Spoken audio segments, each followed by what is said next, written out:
Star Nation, magandang araw! Ako po si Star DJ Mia. And of course, it's me, Star DJ Julia.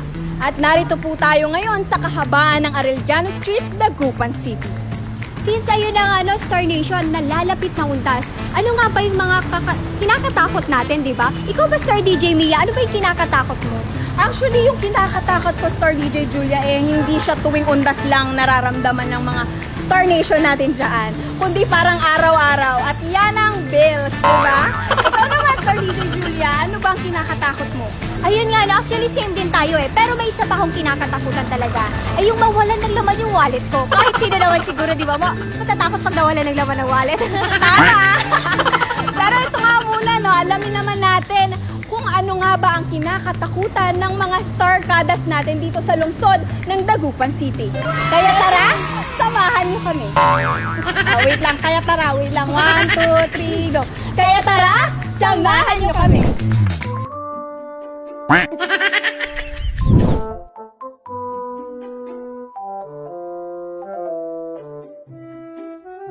My God, matakot ako mabagsak. Lalo na ngayon, marami hinahabol na mga activities, yung mga teacher namin masusungit ngayon. Kasi nga, tamad kami gumawa ng activity. My God. Yung mawala siya.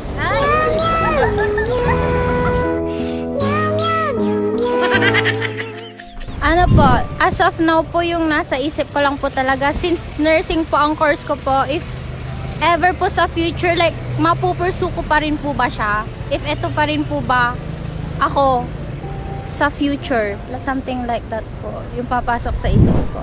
Ano po, wala po akong kinakatakutan kasi po bukas po lagi yung third eye ko. Kaya parang normal na lang po sa akin if makakita po ako or makaramdam. Parang bahala ka sa buhay mo, ganun ka lang po. Nilaro.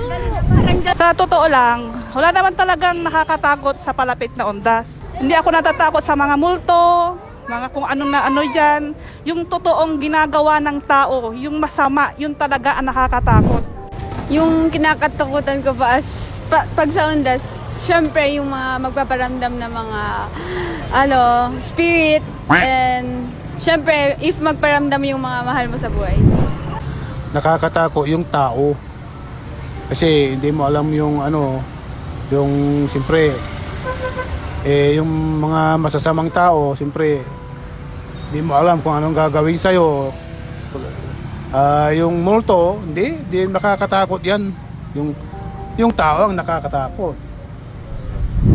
Siyempre, unang-una, kinakatakutan natin sa taas. Pangalawa, yung taong buhay. Kasi hindi mo alam kung ano yung kuwan.